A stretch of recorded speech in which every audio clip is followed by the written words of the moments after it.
right, welcome back to the Always Bayern Chelsea show. Recording this one here on Monday, February 3rd, right after a Chelsea victory over West Ham 2-1. Bayern Munich beat Holstein Kiel over the weekend 4-3 in a weird match.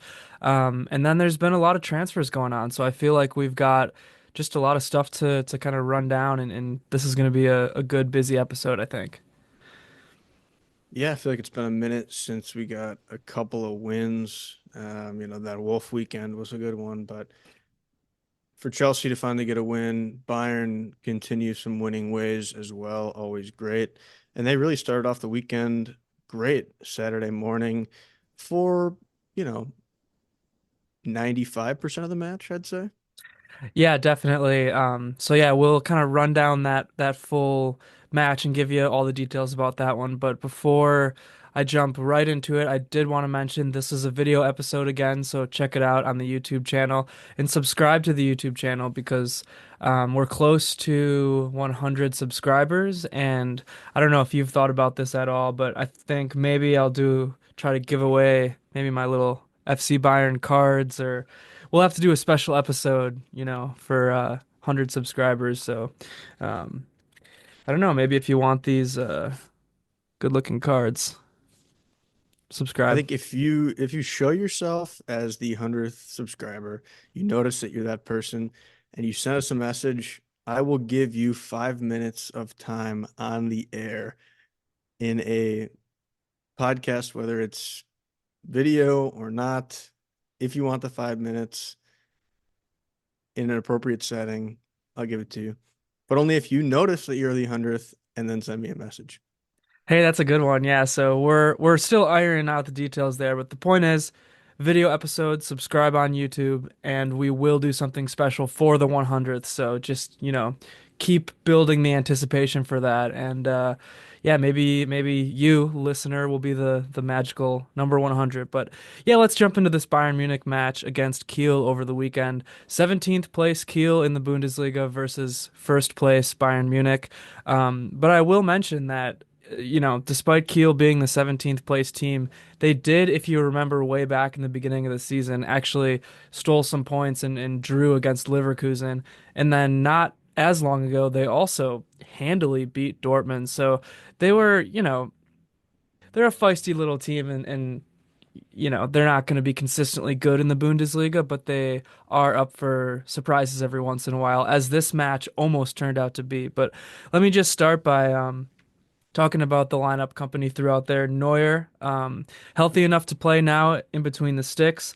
Right back was Conrad Leimer, and left back was Rafa Guerrero. Center backs were Upamecano and Kim Min-jae. The back line really disappointed me this match, to be honest. They're dealing with a lot of injuries. Maybe we'll talk about it as we kind of detail the match here, but um, yeah, oddly enough, I thought the attack was back on. They had been the ones that were struggling lately, and then in this match, the defense was just kind of in shambles at points. Midfield was Kimmich and Pavlovic. Thought both of them did very well, and like I said, I think the whole attacking group did well, which consisted of. To start, there were a lot of subs, but it started with Michael Olise as the right wing, Jamal Musiala as the 10, Kingsley Coman as the left wing, and Harry Kane as the 9. Yeah, pretty solid lineup, I thought overall. You never know who's going to be on that left wing, but great to see Olise really back holding on to that right wing spot, and having Moose in that 10 is always going to give you a really great chance to win any match, as well as Kane up top, of course. So, and Kimmich, getting him back in his normal preferred midfield spot, I think was a key component on this day. Yeah, an interesting thing to mention too is that Kimmich played all match, and he's played all match 90 minutes every single game so far for Bayern Munich this year. So I think at some point you got to give him some rest. And I know he's in the ear of every single Bayern Munich coach, I'm sure, saying I got to play. But I mean, hey, if you're up 4-0 against Kiel, the 17th place team, like why don't you sub him out? You know what I mean? You have Polina back now. Definitely agree. I was going to ask you about Polinia, so if he certainly is back, I would say he's a guy that you need getting more minutes. You want more guys in form. Your key depth pieces, you want to be in form, whether it's playing 30 minutes, whether it's getting 60 and then Kimmich comes on late, depending on who you're playing. I just think it's important as you ramp up toward the key parts of the season here. These guys are going to have to play at some point. Injuries could pop up. We've already seen a lot of injuries. You need to be able to have some depth and you need to be able to trust guys because, yeah, it's great. Kimmich is playing all these minutes. It's an incredible thing, especially at his age, but you never know. Crazy things can happen and you just always want to be safe. Yeah, I agree, and that's part of the reason why I was a little bit frustrated with the lineup that the company threw out there in terms of the back line. And maybe, I get it, like Eric Dyer's sick and just coming back, so I get maybe not wanting to start him. But Upa and Kim are both injured and playing still. You have Stanisic who can play center back if he has to. I get that Ito's hurt, but in Stanisic, like you can play him at left back as well. You can play him at right back. He's such a versatile player.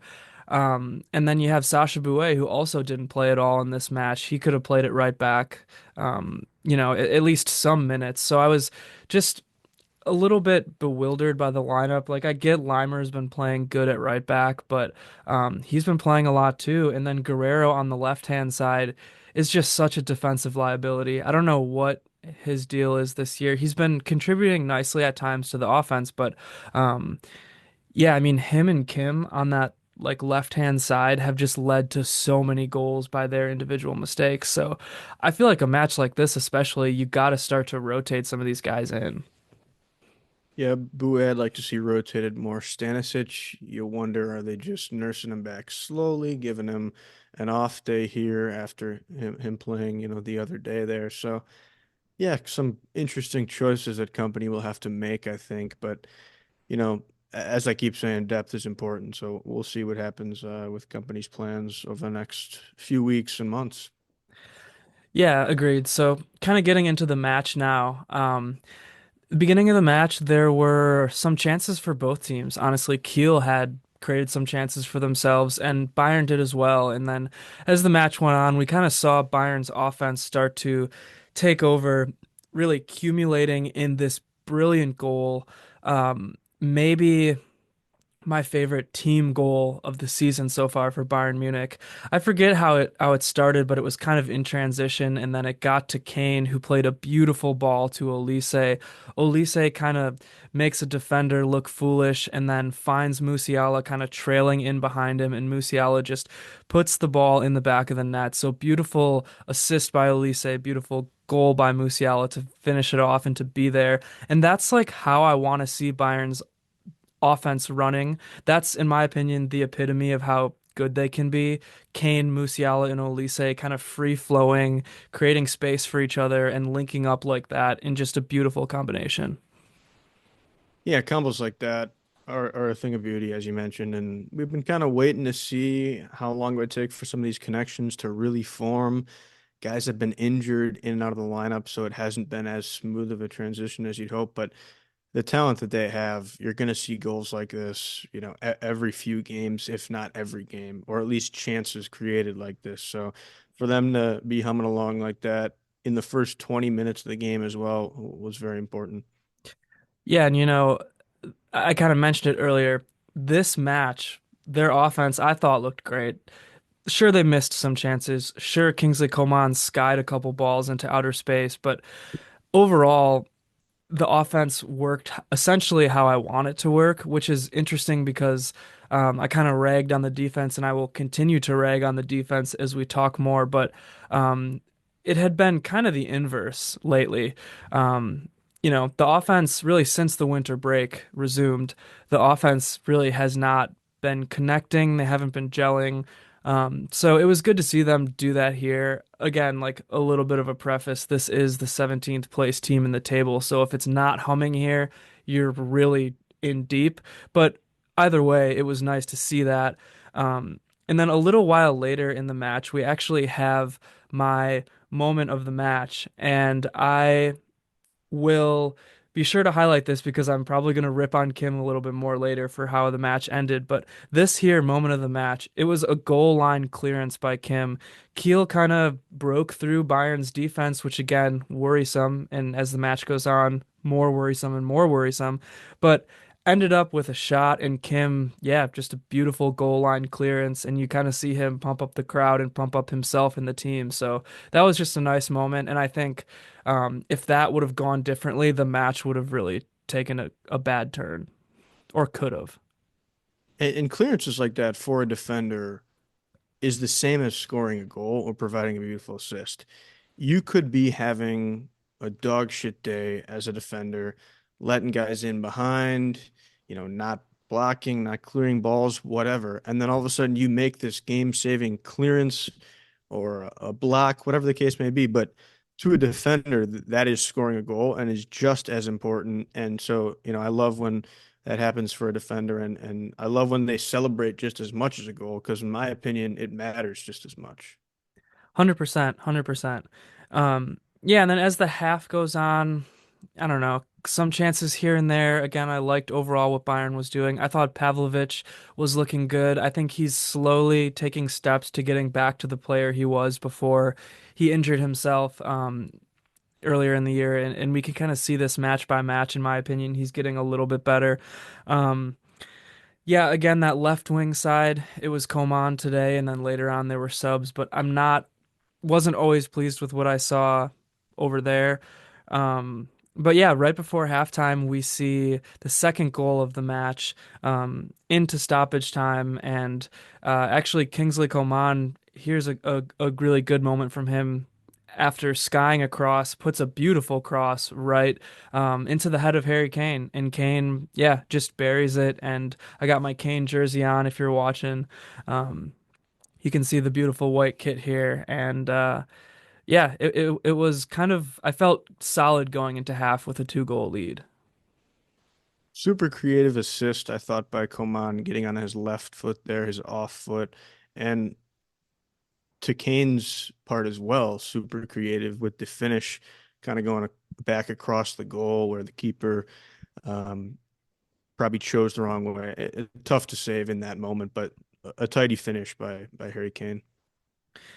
Yeah, so again, feeling good going into halftime up 2-0. The thing I wasn't feeling good about was at halftime we did see Serge Gnabry come on for Michael Olise because Olise picked up a knock earlier in the match. It kind of looked like he just got cleated a little bit, and so I thought he was going to be okay, but you could tell he was struggling throughout the rest of the first half. Just you'd see him kind of grimacing and limping every once in a while. So I think he's okay. I think it's more of a precautionary thing. But yeah, Gnabry comes on at halftime, and then soon after half, we saw Kane's second goal. So Kane, I guess, completed a brace there, and this one was a really, really good header, and it was assisted by Guerrero, who, like I said, can contribute to the attack, especially when he has kind of more of free range to float around. And against these lower table teams, he can kind of do this type of thing a lot. But, while being a defensive liability, he still impacted the game in a positive way here, providing a nice assist. And yeah, just such a good header, I thought, by Kane on this one. Yeah, Guerrero finds himself with loads of space over on that left-hand side and really delivers a perfect ball to Kane. You cannot have a better ball. And as you said, it's a brilliant header by Kane. It's not all the assists for sure, but yeah, Kane with two beautiful headers. I mean, to have a guy in the box like that can head the ball is a real nice thing if you're a teammate of Harry Kane. Yeah, so that's what I want to see from Bayern. I want to see Bayern's wingers, and in this case, Guerrero, looking to find Kane in the box, and I want to see Kane looking to make runs in the box because a little bit too often lately, we've seen the box just get crowded out. I mean, like Zane, Coman, and Gnabry are clearly trying to make chances for themselves, which they can do that well sometimes, but they're under a lot of pressure right now. So they're kind of crowding out the box and really choking the life out of the attack at times. So to see things open up like this and to see crosses being put into the box, that's what I want to see. I think that's how Bayern's offense is at their best. Again, with Musiala and Olise as well, kind of providing link up. But I guess speaking of Gnabry, a few minutes later we saw what is, in my opinion, I would say in contention for one of the goals of the year, for Bayern at least. But yeah, there was kind of a nice move by Gnabry to get things started. I think or actually, yeah, so Gnabry dribbles in, I believe, passes to Coman, and then Coman fires off a shot, but it gets deflected off the defense. Ball flies up in the air. Gnabry like kicks it up to himself with his right foot and then finishes off with his left. So a complete like two-footed juggling masterpiece, and then just a banger of a shot that the keeper really has no chance at. Brilliant goal by Serge, and reminds me of I forget who the player used to be back in the day in the Premier League, but there's this guy that he's all over TikTok with these highlight reels where he'd always do these little volleys up to himself and then score these long goals, and it reminded me a lot of that. Brilliant ball control, so tough to do. I mean, to lightly touch the ball with your right foot when it's super high in the air. You got to be athletic to do that and have ball control. Bringing it across your body, then over to your left foot, which just so tough to do, as I keep saying. And then to finish with power, just a brilliant play all around. Yeah, it was awesome. And from there, Bayern didn't let up. They kind of had what I would say is well, I guess unstoppable, but I guess they were stopped. So, but really just like unrelenting waves and waves of attack from there. They never got a fifth goal though, and at the I guess I didn't write down what time it was in the match, but maybe around the 60th minute, we saw three subs happen for Bayern. Zane, Polinia, and Muller come on, and then Kane, Pavlovic, and Coman come off. I don't really have a problem with those subs in the moment. Good to get some guys some rest. Even Kane, who I always like to see playing, but he has to rest sometimes too. And one, I guess, funny moment during this substitution, if you can find this, I'd recommend looking it up. But the camera was on Jamal Musiala as the subs were happening, kind of caught him in 4K because if you're watching this on video, I guess you can see, but he's looking at the sidelines and he's like pointing like, me? Are you subbing me out? And then when it came to be that he wasn't subbing out, you could see him kind of like smile and pump his fists and almost like wipe the sweat off his face, which is awesome. I love to see a guy like that just want to stay in the match. And I just thought it was funny that the cameras were on him during that moment.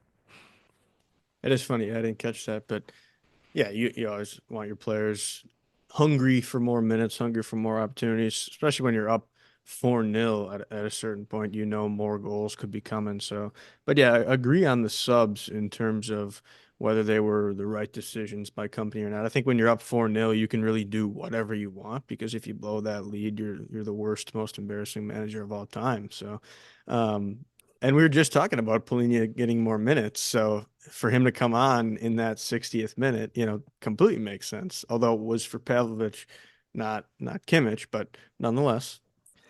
Yeah, and after that, well, I guess the first goal, things didn't fall apart right away after the first goal, but Kiel gets a goal right away, and I'm not going to blame Kim completely for every single goal that they had, but he had a part in every goal that they had pretty much after this.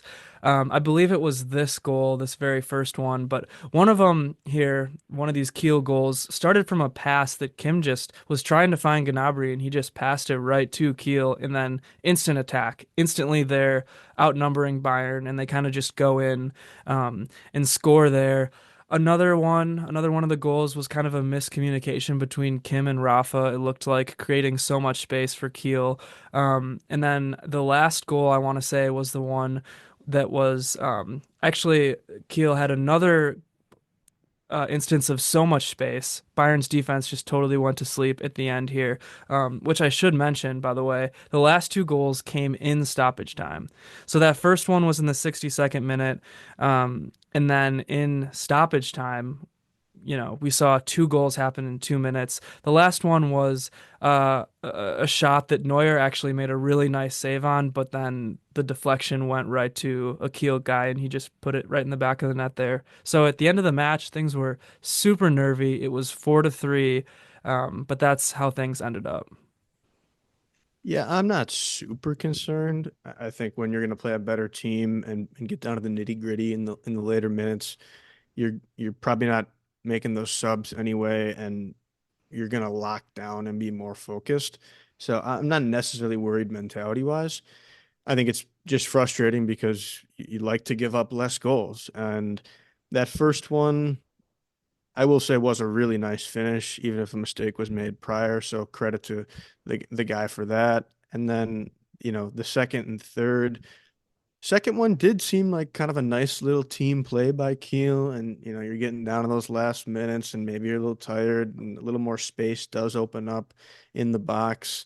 But agree with you on that third, where way too much space, that ball that was played through.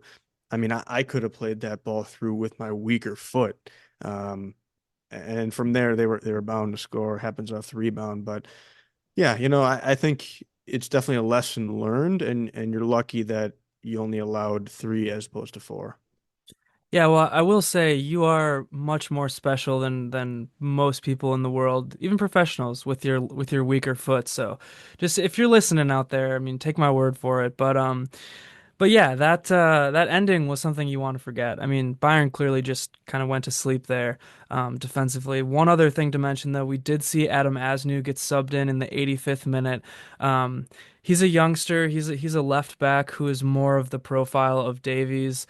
I don't not saying he is Alphonso Davies, but he's more of that profile. He's quicker, as opposed to like a Guerrero or a Stanisic or some of these other options at left back. So a curious case with Aznou because there's been plenty of time now, especially with Davies' injury, similar to Tel, who we're going to talk about, where I thought Kompany should have used Aznou earlier. Obviously, he did nothing in this match, and then shortly after he comes on, two goals were conceded. So um, maybe there's a reason for Kompany never, ever, ever playing him, but the goals obviously weren't his fault. But yeah, it's just interesting that Kompany's really relying on all these veteran guys who a lot of people say are you know, washed up or whatever, instead of giving some of these youngsters a chance, especially in a match like this. And he eventually gives Aznou some minutes, but 5 minutes at the end, I mean, that's really nothing. How good is his Spanish? Yeah, true. We'll talk about at the end all the last minute transfer news at the end of the day here, but um yeah, I mean, now Bayern goes on to play Bremen next weekend. Leverkusen won again, so Bayern is up 6 points on top of the table right now. In terms of match awards, I'll give you a quick rundown here. Kane, man of the match for me, just the brace and really just being involved in the attack overall. Robin Musiala getting things started with that first goal and just a good match from him overall. He had a couple more good shots. He easily could have had a brace too, I thought. Um, Underrated or Fireball, pretty much as always, Kimmich. I mean, again, the Energizer Bunny, the heart of this team, truly involved in every single stage of play, completely dictated the pace of the match through and through. And then I thought Upamecano was the best defender on the day. He just had a solid performance. In between Kim and Upa was more of the leader, I thought, on the back line. Yeah, pretty much agree for sure with the Batman and Robin. Kane and Moose, your best two players, and for me, were the best two players on the day. Liked what I saw from Olise as well, Kimmich, and Guerrero getting an assist. I'll just throw him as the better defender, although that's an offensive play, but an offensive game when you have 7 goals scored. Yeah, true. I think something that I want to bring up too here about Bayern Munich is I'm getting to the point. I've seen some other people bring this up, and I don't necessarily think this is the only way you have to go, but I would love to see, and I think Company really should strongly consider. So, Vincent, I know you listen. Sorry, Von Son, I know you listen to this podcast. Hear me out. Try a 4-3-3. All right. Back line, it's going to depend on who's healthy, but Davies left back, Upa and Kim as the center backs. You can rotate Dyer in there, or Stanisic if you need to. Right back, Bouet or Stanisic. Maybe a little rotation there with Limer too at times. Midfield, Kimmich, Pavlovic, Polina. You have three different profiles in the midfield there. Kimmich, which is everything. Pavlovic, who's kind of the accurate passer, setting things up, just distributing. And Polina, who's the defensive destroyer, providing some more stability to that back line, which obviously needs it right now. And then the three attackers, you'll have Kane, Musiala, and Olise. Uh, Musiala kind of more on that left side, Olise more on that right side, opening up space in the box. Kane will no longer have the life choked out of him by these other wingers who are trying to force their way into the box. And the attack will be a little bit more free flowing along with Pavlovic and Kimmich too. Just a thought. Yeah, it's certainly a good thought. And as you said, if Von Son has any scouts or representatives listening in on this, listen to my guy Danny here because he is a guy that's learning the game, but has shown lots of knowledge for the game. So sometimes you need fresh ideas. You always hear CEOs, leadership of companies talking about the need for fresh ideas, bringing young people, new voices in. So it's a consideration. Well, that's a ringing endorsement, so I really appreciate that. Um, do you want to kind of switch up now and talk about Chelsea, or do you want to talk about any of the transfers first? Yeah, I think let's just hit the Bayern transfers. Might as well keep it all German for this first half. Okay, so yeah, there's a few bits of news with Bayern here. I guess first, the only thing we didn't talk about last time was Adam Aznou. We mentioned him before. Talented, quick left back, heading over to La Liga with Real Valladolid. Maybe that's how you say it. I've never even heard of this pronunciation before. They're sitting at the bottom of the table in La Liga, but I guess nonetheless, good for Aznou because, yeah, we talked about it, but he's not getting any minutes under company, and I don't really see that changing. Yeah, looking at it now, I would guess with the way they have double L's, Real Valladolid would be my pronunciation, but that's just Ah, me. yeah, yeah, yeah, good call, good call. I gotta hop on the Duolingo, of course, but yeah. So Aznou going there, I think it's probably a good move. Um, I guess, with Davies being injured, there's not a lot of depth at the left back position, but we weren't seeing we weren't seeing Aznou getting minutes anyways. But um, other things to mention quick before we talk about Tell, because it's a little bit more of a saga. Neuer just re-upped his contract today, so that was something we knew was coming, but Neuer will be extending for another year. He will be the keeper next season. And he also had a say in the signing and the scouting of Jonas Urbing, the young keeper from Köln that Bayern's signed over the transfer window as well. So Urbig's with the squad now. And I think, Bayern isn't yet sold on Nubel and Peretz as the heir to the Neuer throne. So I think Urbig's going to be thrown into that mix, and we'll kind of see what happens next year. Yeah, good to see Neuer getting extended. Guy really hasn't slowed down this year, so um, but you also want to lock down who could be the next guy after him. So hopefully they can find ways for some other guys to mix in minutes here and there as well. I do think you need to consider, giving Neuer a little rest here and there. Yeah, I do too, and I'm hoping that since he was part of the scouting and the signing of Urbig, you know, it, it's being reported that he's willing to give up some games next year, which would be nice. He hasn't really been willing to do that before, so uh, you know, I want to see Urbig get some minutes next year and kind of test the waters, in some of these matches. But I guess the biggest story in terms of Bayern Munich transfers is Mathys Tel because holy shit, every time I check the news, there's something different being reported about him. So let me give you the um, most current up to date as of 30 minutes ago news about Tell, and then maybe we'll back our way into how this happened. But as of right now, Tell is going on loan to Tottenham Hotspur for the rest of the season. There is an option to buy for them at the end of the year for 60 mil, but this is a massive but because I was devastated when I found that news out. The but is that Tel has to agree to being bought by Spurs, apparently, at the end of this year. So, if that's the case, I think I'm fine with it. He needs to get some more playing time. Company's not going to play him for whatever reason. Company's married to Coman, Gnabry, and Sané on that left side. So, um, it is what it is. But obviously, this was a huge, huge saga. Um, Going back now, really since the beginning of the transfer window. Tell sat down with Company. Company told him, "Hey, I'm gonna give you more minutes." Company didn't give him more minutes. Then Tell decided, "Okay, I'm gonna need to go on loan here and get some more minutes the second half of the year." So where can I go? There's a lot of, I would have liked to see him go to a Bundesliga club like Frankfurt. Apparently, he didn't want that. Plenty of English clubs, including Chelsea, were interested in him. Spurs wanted to buy him for 60 million straight up. Bayern was desperate to do that deal. Tell said no. I love Bayern Munich. I love this badge, and I'm, not gonna go on a permanent right now. United were into talks. Arsenal were talking. Chelsea was originally interested. That's kind of how this all started. But I think towards the end, it didn't seem like Chelsea was interested.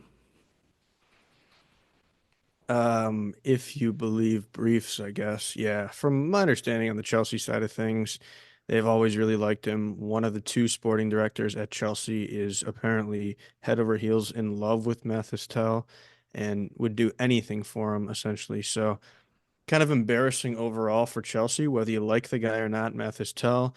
The fact that one of our sporting directors wanted him so bad and still you can't get him. The fact that Bayern did want to sell him on a permanent deal, which is what Chelsea wanted, kind of makes it a little embarrassing in my eyes for Chelsea. Whether he would have fit or not, who knows? We'll never know for sure.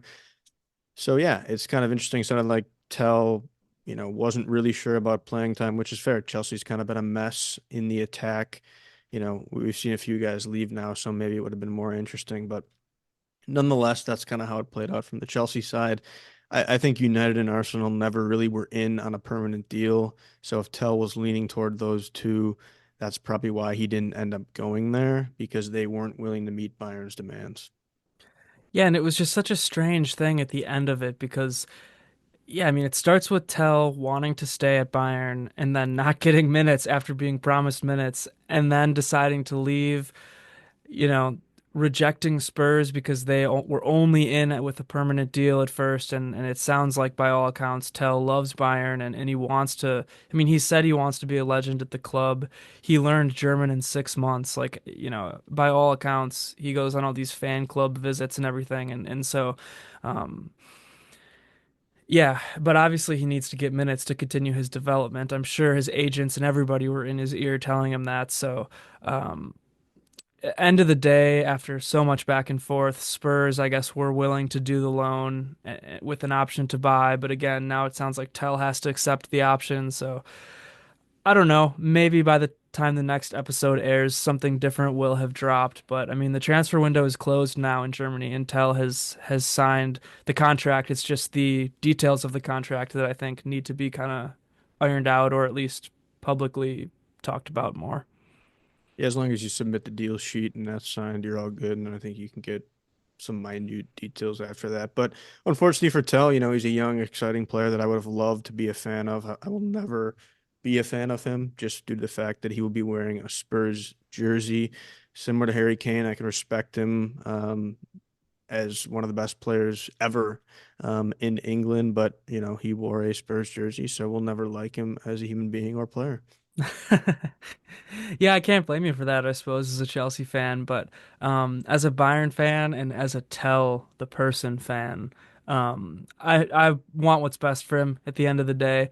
I would love to see him be a legend at Bayern Munich. I would have loved to see him at Chelsea because that would have meant I would have been watching him more. I get not being sure about the playing time you're going to get at Chelsea. I mean, Chelsea has a guy as talented as Felix, who now we'll talk about, but is leaving on loan, and he's not getting minutes. And I don't know if Tell would have really fit into Enzo Maresca's system. I mean, he clearly doesn't fit into Vincent Kompany's system. So at the end of the day, I hope this works out for him. I hope that, yeah, overall he flourishes. I hope he drags Tottenham up from the depths of a relegation battle, which I mean they're not really in, but creeping closer and closer it seems. So, yeah, I hope he succeeds. Best case scenario for this podcast is he goes on to score 15 goals the rest of the year, none against Chelsea, but Spurs really suffer defensively and lose every game, and they get relegated. And Tell says, "Wow, I did so amazing. I'm going back to Bayern. Fuck Spurs. London is blue. Up the Chelsea." And that's what he'll say. Exactly. And I guess one thing I forgot to mention quick, Bayern did recall Vidovic from Mainz as supposed to be the Tell replacement, but if Tell didn't get any minutes, Vidovic probably won't get any minutes either. So um, there you have it. I guess that's the Bayern Munich transfer recap. Have fun warming the bench, guy. All right, I'll let you kick this one off here, talking about Chelsea's 2-1 win over West Ham. Yeah, Chelsea came into today's match against West Ham in desperate need of a victory. It's been no secret that over the last 8 games, seven coming into today, that Chelsea have really struggled. They have only gotten one win, which came against Wolves. They've lost to some pretty poor teams, Ipswich being one of them. They've also lost to Man City, who's a solid team, but in their own right has struggled heavily. So you figured Chelsea could have done better. And as I sent a recording to you the other week, I think a week ago today, actually, I was just saying how I'm going to enjoy this ride because, Chelsea are in a fight for Europe. They still got Conference League to play. They got, you know, what is it, 16-ish matches the rest of this season, 14 maybe in the Premier League. And we're just going to see what happens. They haven't really made a lot of moves in the transfer window. They're a largely young team, inexperienced, exciting, talented first year manager in the Premier League. So I said, okay, I am going to enjoy it, let it be less stressful. And it might be no coincidence that Chelsea are 1-0 since that statement was made. Chelsea finally get a win. It felt great. Yeah, there's definitely a lot to be said in football, in life, wherever you want to apply this to, in letting go, taking a breath, and focusing on accepting what comes versus maybe butting your head up against it, or at least like not white knuckling the wheel so much. But hey, it worked out for Chelsea in this one. It's a beautiful game. It's even more beautiful when you sit back and enjoy the ride. And today was a day where it was a nice ride. Maybe not at first, but by the time the I don't know, the bus made its final stop, things were looking all right. Yeah, you could certainly argue Chelsea wasn't a dominant team in today's match. They come in with largely an unchanged lineup except for two notable additions. The minor one being Tosin Adarabioyo coming in for Trevoh Chalobah, who had started a couple matches since being recalled. And then, of course, the large change on the day, Robert Sanchez out between the sticks, Philip Jorgensen in, the young Danish product making his third Premier League start for Chelsea, and ended up being a pretty uneventful one for the most part. Only allows one goal, nothing to do with his fault. Maybe made one mistake that didn't lead to a goal, but great to see Sanchez be out of it just for the fact that Maresca made that move and rolled the dice with Jorgensen. Yeah, I mean it seemed to be the right move today. And I think some of the subs, Sancho, some of the subs Enzo made, we'll talk about, ended up being great choices. So yeah, I thought Tosin had a really a solid match, especially had a key block at the end. And I thought Jorgensen was a little shaky at times, but overall did enough and didn't make some of those mistakes that we see Sanchez make at the keeper position. West Ham, I don't think pressured too much on either one of those guys, but yeah, I mean overall it worked. I mean, what can you say? You got the 3 points, so it worked. You take that. Agreed. It's all about getting the win. And if it was a mental thing that helped the team, so be it. We've seen some players really with some poor reactions to things Sanchez has done. So this could be, the change in the wave that Chelsea need. But I did actually think Jorgensen had one pretty cheeky save that maybe went unnoticed. But we'll talk about Neto's goal. But in the first half, Jared Bowen for West Ham was in a situation that ended up being pretty identical to where Pedro Neto scored his goal, where he kind of is in the fray off a rebound and tries to slide one in with the left foot under Jorgensen, who gets a right knee down really nicely, actually. I don't know if you caught it. They announcers didn't even really talk about it. They like made it seem like it was more something with Bowen or like whatever it was, but I thought it was a really nice save. And like I said, wasn't really pressured or didn't have to make any other massive saves, but that one in particular stood out to me. Yeah, I don't know if I recall that exact one you're talking about, to be completely honest, but I think if I'm Enzo Maresca at this point, I continue to roll with Jorgensen in the Premier League until the wheels fall off. It's similar to last season where Sanchez was the keeper. Then all of a sudden he gets hurt. You put Petrovic in, and he doesn't give it up really in the rest of the year because he played fairly well compared to what Sanchez had been doing. So I think that'll be what happens. Technically you have a cup match this next weekend, but it's not a midweek match where you're gonna have two different keepers go. I think they'll roll with Jorgensen this coming weekend against Brighton. Jorgensen the next weekend against Brighton again, back to back, as we know coming up here. So yeah, that'll be key. And the only other piece I'm going to touch on in this first half, because really nothing to say about the half. Lackadaisical, largely pathetic for the most part, not a lot of energy. But West Ham does get a goal in the form of Jared Bowen, who I had listed as out, thanks to the internet for telling me that he was probably going to be out, but clearly was fine. I should have maybe listened to Potter's pregame press conference, but scores a gift of a goal because Colwill passes it right back to him with his weaker foot. Was he being pressured? Yes. Do I think it's a foul? No. And I think you can't make that mistake if you're Colwill. And on Instagram, he agreed with me. Not that I love players doing that, but yeah, Bowen slots it in nicely, and West Ham are off firing. Yeah, horrible pass by Colwell there, and not a foul, I don't think. Um, yeah, I mean, you can't do that. Colwell has not been himself since Fofana got injured. I don't know if it's the rotating center back situation or what, but yeah, he just hasn't looked the same, regardless really of who plays next to him, outside of Fofana, I think. So hopefully that gets figured out. I don't know if it's stability. I don't really know if it's communication, or what, but yeah, not a good look right away. Although I thought, I mean, first half really, yeah, I agree with you. Nothing notable. I liked a few things that I saw from Noni. Actually, I liked a couple things I saw from Palmer, but overall, I mean, stale attack. I wanted to see more out of Jackson. I really wanted to see more movement out of Jackson in the box in particular. But yeah, other than that, I don't have anything to say about that first half except let's forget it.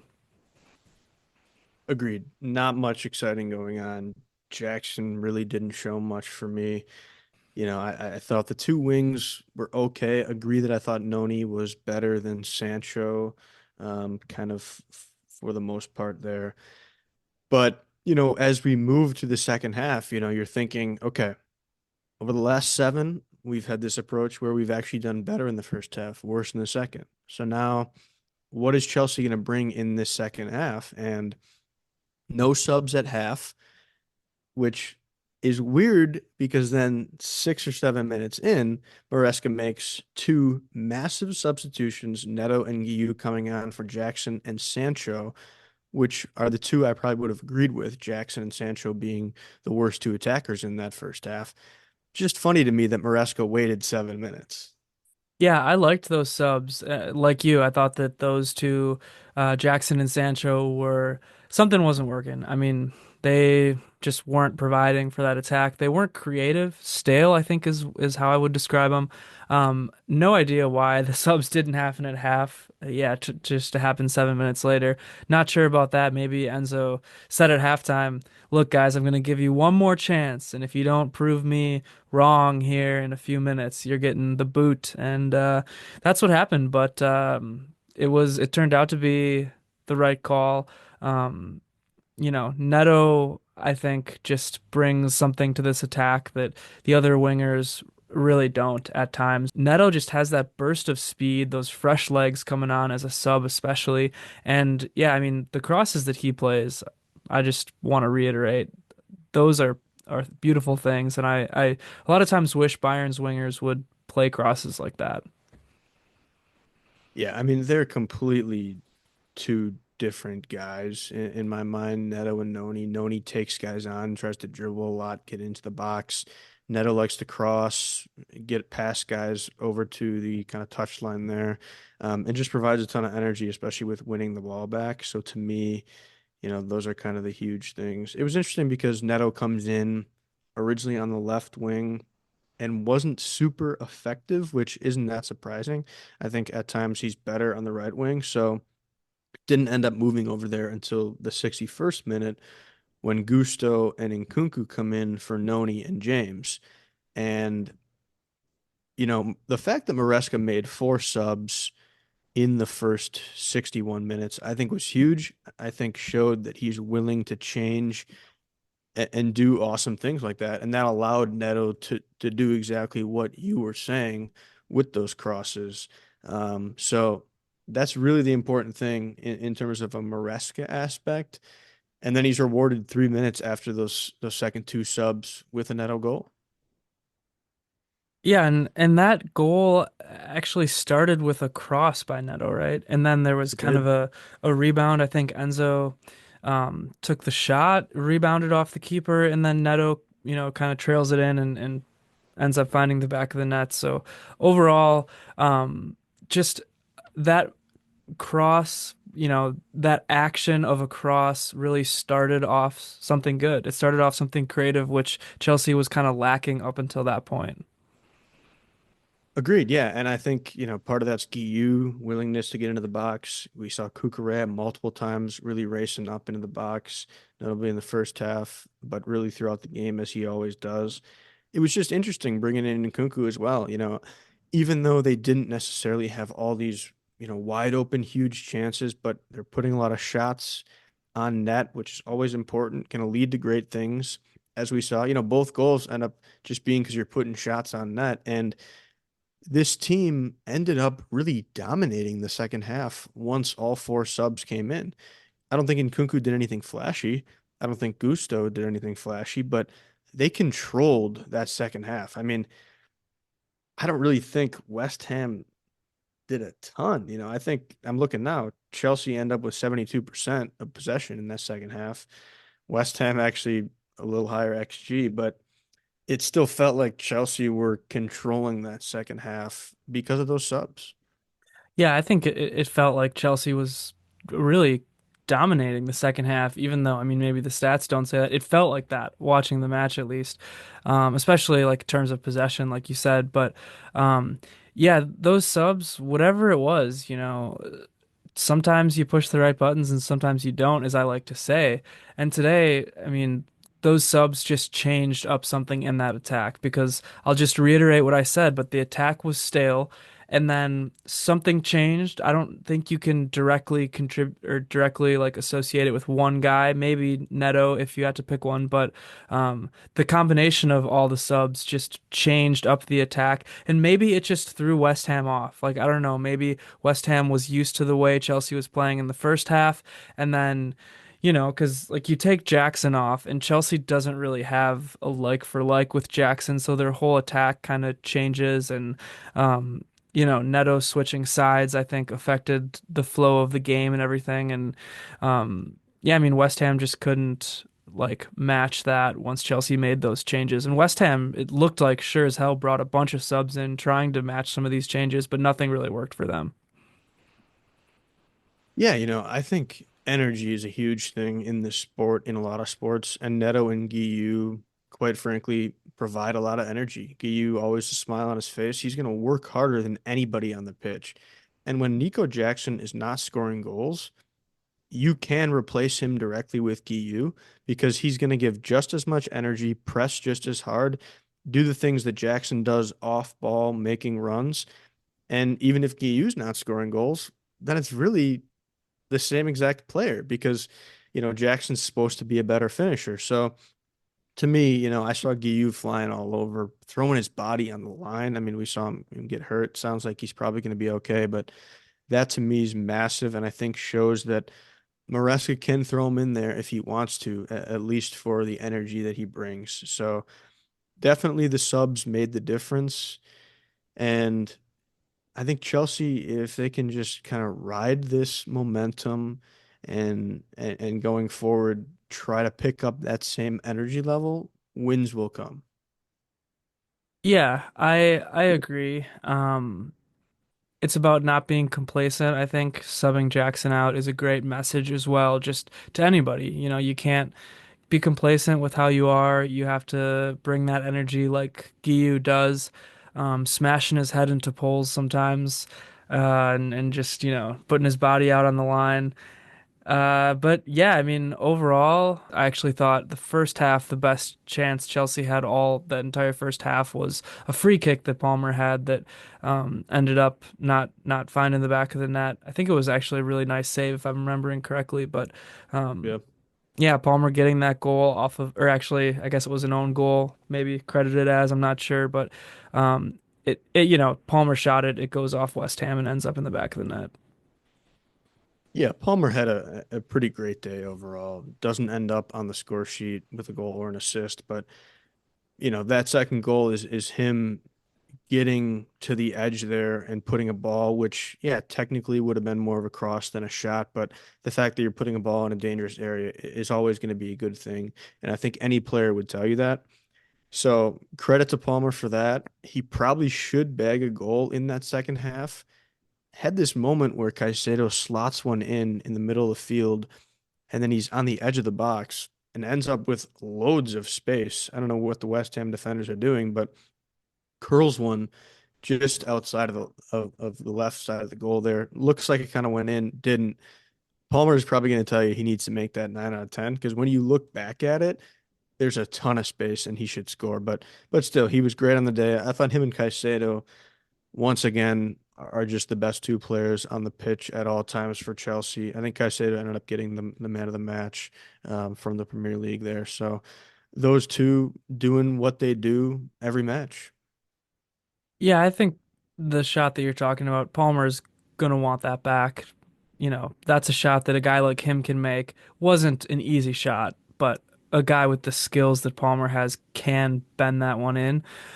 Great match by Caicedo again, just like you said. I liked what I saw overall from Caicedo. More so in the second half. The first half was just not many people looked good, I thought, on Chelsea, but maybe I just wasn't watching closely enough. But either way, I thought Caicedo had a very nice second half, in particular. And yeah, I would give Palmer an award. I'd give Caicedo an award.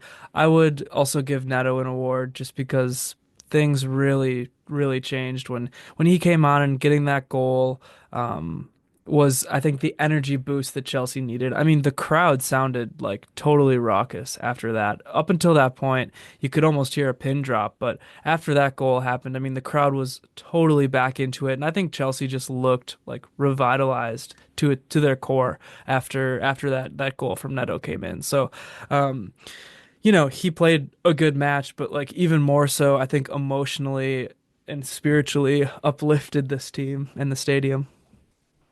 Definitely moment of the match was Neto and Guiu coming on in that 52nd minute.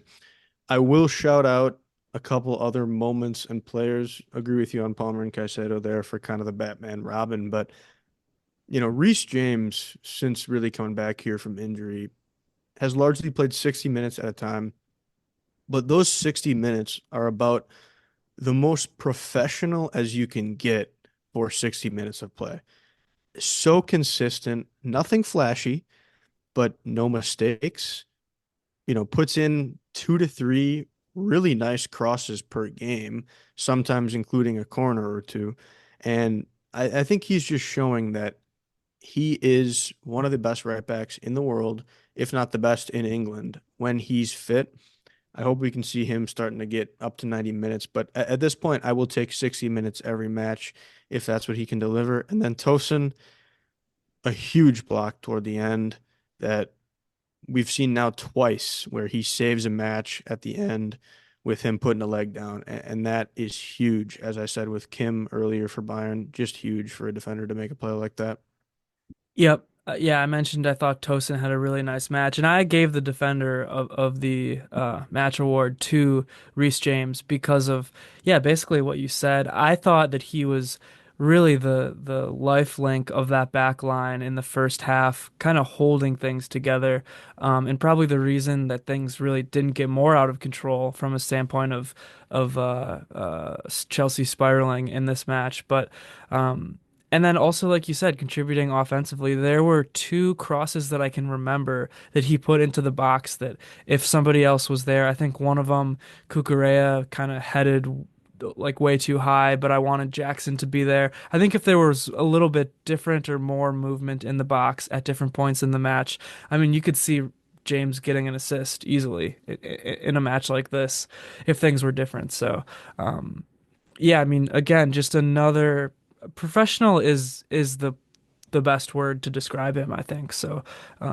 nice job thinking of that one. Reece James is my favorite player on Chelsea.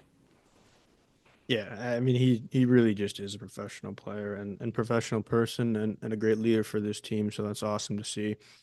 Chelsea, as I mentioned, will go next weekend, this coming Saturday, in the FA Cup away to the coast. I believe Brighton's on the coast. But yeah, they're going to play away at Brighton in the FA Cup, fourth round, something like that, third round, whatever it is, probably fourth round. Yeah, I think fourth.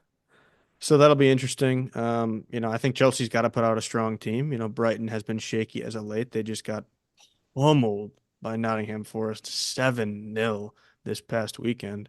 I did see So that. they're probably going to be rearing to go, which scares me a little bit. But hopefully Chelsea go in with a little bit of maybe an underdog mentality and say, okay, we're the road team now, and we're going to see what's up. So it should be interesting playing them back to back. Um, yeah, I think Chelsea should have the edge in that if they play with the same energy. What's your thought on lineups for Chelsea? Would you run basically this lineup, like basically their main lineup, out both times against Brighton, Premier League and FA Cup, or what do you think about that? Definitely for this first one, as I mentioned, it's not midweek. You're playing weekend to weekend. You don't necessarily need to rest guys. I think if anything, you could make a midfield change. I wouldn't be shocked if he played a KDH or somebody in the midfield just to see. Um, wouldn't be necessarily my preferred move, but you could definitely see a Chalaba in there for Tosin as well. But I think he's going to go with that strong Premier League lineup that's been going. The wings, once again, you could make a change. I think Neto deserves to start for sure. But we'll see. Anything can kind of happen there. But I definitely am going with a strong lineup. Yeah, we'll see, and I'll be watching these closely because as you may know, I'm a fan of Brighton's coach, the old St. Pauli boy, Fabian or Fabian, I don't know exactly how to say it, Hertzler. So he kind of has his own unique, interesting style. Brighton is always just seems like a team that's just interesting for whatever reason. They seem like they can be on one day and kind of chomping at the heels of the top dogs, and then another day they can lose 7-0, like you just saw. We'll see what happens. They're definitely an interesting team, hot and cold for sure. Did want to touch on the transfer window for Chelsea as it did close.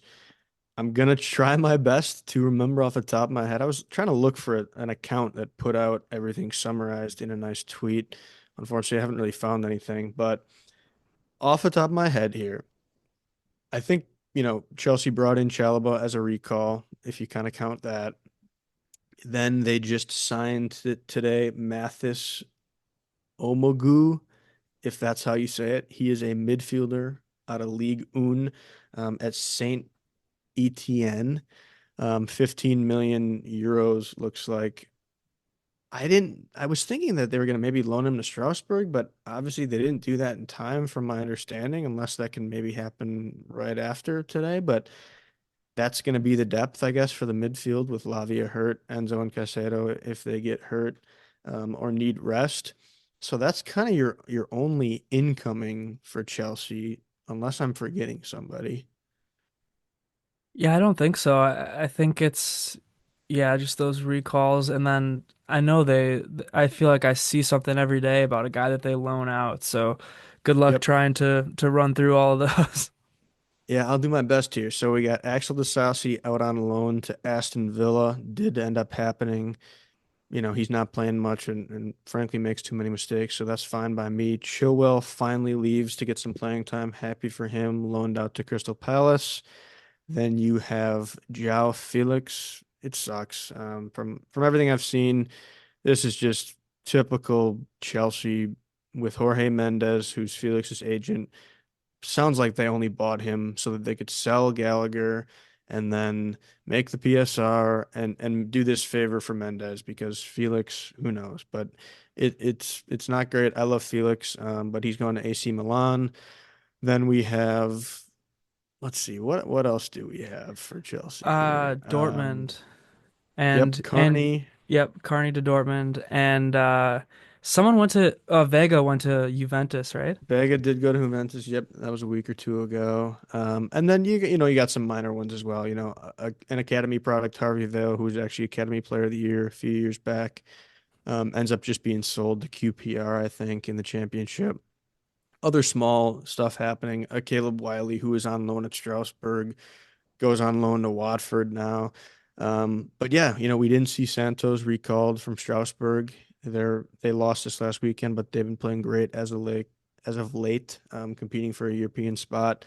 Didn't see Leslie Ugochukwu from Southampton recalled. So this is the team Chelsea's running with, and they're gonna need to make a strong push in the Premier League as well as once the Conference League picks up. So that B team, if they go with that in the Conference League, we'll see for sure. It's going to be tougher-ish matches in the Conference League knockouts, but you're still probably not playing your best lineup. I don't know. We'll see, but without a Felix, you're gonna have less attackers because you didn't bring in another attacker now. So, and you're also without Mudryk, let's remember. So, yeah, very interesting window for sure. I'm extremely disappointed in how Felix's time has been at Chelsea so far.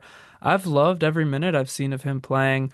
I get, it's the Nkunku Tel conundrum of they're playing behind these guys who are never really going to sit, but um, a guy like Felix, I personally feel like is talented enough where you have to give him some minutes, whether that's whatever, if you sub out Palmer, I don't know, but regardless of if you don't want to do that, um, alter the lineup a little bit or alter the formation where you can get him minutes because I really liked what I saw from Felix every time I saw him on the pitch.